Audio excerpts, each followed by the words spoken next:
All right, Jesse on Fire, welcome back to the channel. So we're going to talk about Brendan Schaub's proposed comeback.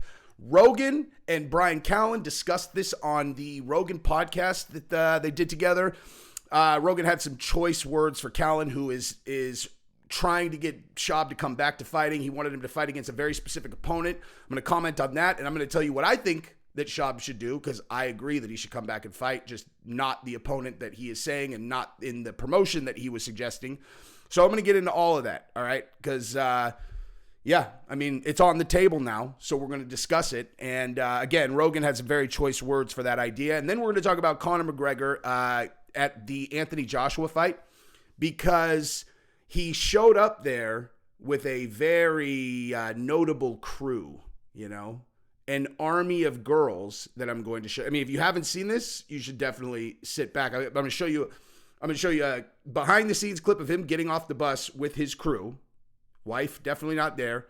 And then I'm going to show you guys another clip from the crowd where he got into it with KSI. So he called out KSI on the mic. And then there's actually a video that came out from a cell phone afterwards where he goes after KSI in the crowd. And we're going to talk about that, talk about what it means as it relates to what Conor is probably going to be, shooting for in his career, and also just analyze what exactly is he trying to do with his career. You know what I mean? And I mean that seriously. Why is he doing this? Right? Why is he doing this? He goes on BKFC. He says, "Oh, me and Mike Perry, we should do a bare knuckle fight." He goes to the Anthony Joshua fight. He calls out KSI.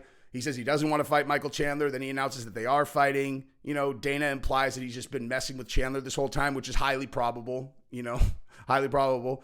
I told you guys there was no way the UFC was going to ditch that fight. But anyway, so we're going to talk about all of that. But we're going to start with Schaub, like I said. Now, if you have not subscribed to the channel, why don't you go ahead and do that? Because that is what you would do if you wanted to support this channel. I also wanted to thank the sponsor of this video, which is Yo Kratom.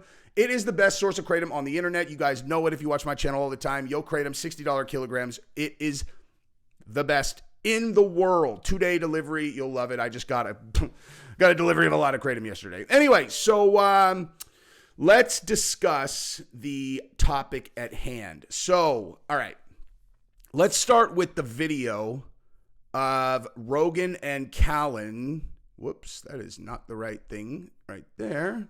That was the wrong thing. That was a spreadsheet that was not relevant. All right, so, whoops. What are we doing here, dude? Jesse, what are you doing? Just blowing it, man. Just blowing it. All right.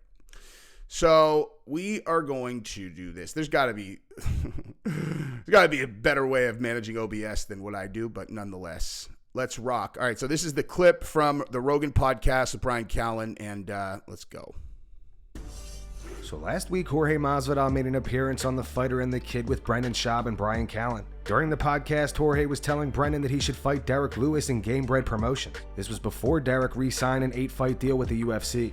Anyways, Joe Rogan reacted to the idea of Brendan returning and fighting Derek Lewis. Let's just say Joe's not a huge fan of the idea. Joe said, "Oh boy, no. Brendan does not need to get hit in the head anymore. I thought you were his friend. Good lord. Do you want to die?" Bryan Callen then mentioned that all Brendan would need to do is shoot for a double leg and get Derek to the ground. Joe continued, "Shut the fuck up. Shut the fuck up. Shut the fuck up. Derek Lewis puts people in neighboring dimensions. He hits you so fucking hard you just cease to exist in this plane. When he knocked out Curtis Blades with that uppercut, Curtis Blades is a big man, and when Derek landed that uppercut, it just flatlined him, just face planted him. I'm like, good lord, it's the best power in the history of the sport. Derek Lewis has the most knockouts. Statistically, he has the most knockouts. He has 14 now, I believe, because he just knocked out Rogerio de Lima. He is a fucking monster, man. When Derek starts swinging bombs at you, man, the power that guy generates is so crazy. Even Ngannou didn't engage with him. That was the most boring fight of all time. Brendan Schaub get more brain damage? No, you're not talking him into that. What the fuck is wrong with you? It was one of the most traumatic moments in the history of us doing podcasts together, is convincing him to stop fighting. And that's gonna... All right, so that is the clip, right? So Masvidal was offering him a fight in Gamebred against Derek. Now, obviously, this is before Derek Lewis had re-signed to UFC, but here's the thing. 2 points of note that you guys may or may not know, but I definitely know, is Gamebred is on a signing spree, okay? I can't talk about it yet because the deal's not done, but I know of another fighter notable who is getting a 7-figure deal at Gamebred right now. And I mean, bottom line, dude, they've got budget, dude. Someone's got some money behind Gamebred, and they're going to take a run at this thing. Now, the UFC, obviously, in the Derek Lewis thing, was competing against PFL, the 2 million, whatever. It doesn't matter. That's a whole other video. But bottom line is the proposal to Schaub from Callen was, dude, go fight from Masvidal, and then Callen was like on board with it. Was like, go fight Derek Lewis in Gamebred. And it's like, and to Joe's point, right? To Joe's point, Derek Lewis, that the power's the last thing to go, dude. And he clearly still has not only power, but he moved well, dude. He just won by first round knockout. And the idea that all Brendan would have to do is just shoot a double on Derek, it's absurd. And Brendan's been out of the game for how long, dude? He's been out of the game for how long? That's a terrible idea, dude. Because here's the thing. I have been saying forever that Schaub should come back and fight, but not in the UFC and not against like really serious competition. Like there's this whole thing going on now, you know, boxers or these kind of, I was just on Bisping's live stream and I called them carnival fights, you know, carnival fights. That's what these are to me, right? Influencers fighting whoever.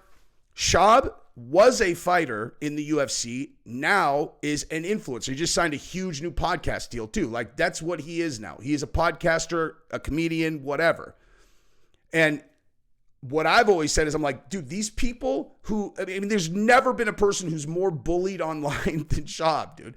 I mean, that's just like objectively true. No matter where you sit on, if you like him, you don't like him, you like making memes about him, you like whatever, like it's just like an objective truth that there is like an entire industry of like make fun of Schaub online, right?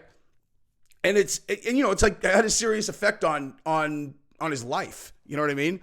And so what I said is I was like, dude, when I tried to convince him of this, I don't remember how long ago, but I said, you want to know like, you just treat it like the prison yard or treat it like you're at a new school, you're in high school and people are stealing on you. They need to see you go and starch somebody, dude. Like they need to see you go out and just starch somebody. It doesn't matter who, man. So get into one of these celebrity boxing things, pick an opponent that you'll beat and put their lights out, dude. Decapitate them in one of these boxing matches and remind people, it's like, oh, Jesus, I forgot, you know. I watched some compilation videos of some top 5 at the time world, UFC fighters knocking Brendan out. And so it's like, oh yeah, Brendan's, he's whatever, gets knocked out. It's like they don't know anything about your career, dude. They watched compilation videos. They don't know that you starched Mirko Cro Cop. They don't know about all these guys that you knocked out. Like, dude, Schaub goes and does one of these celebrity boxing things against an inferior opponent. He's gonna knock them out. So that's what I think he should do. Just remind him, dude. Be like, yeah, you can make videos about me, but just so we're clear, there's always this option, dude. If you really got a problem. I mean, if you really got a problem, we can always go here. People respect strength. People respect the person that can back it up. So, like I said, I've always said, like, put an image in their mind of you decapitating a guy. And if you haven't ever been around Brendan in person, he is enormous, dude. He is enormous. He is like, he is a true heavyweight, dude. He's so fucking big, dude. But anyway, that's what I think you should do. I think you should jump into this thing. I mean, like, think of how many, like, that would be a huge draw, dude. If Schaub went back, like, all this shit about Schaub, he's comedy, whatever, like, if he went back and fought, everyone would want to see that, dude.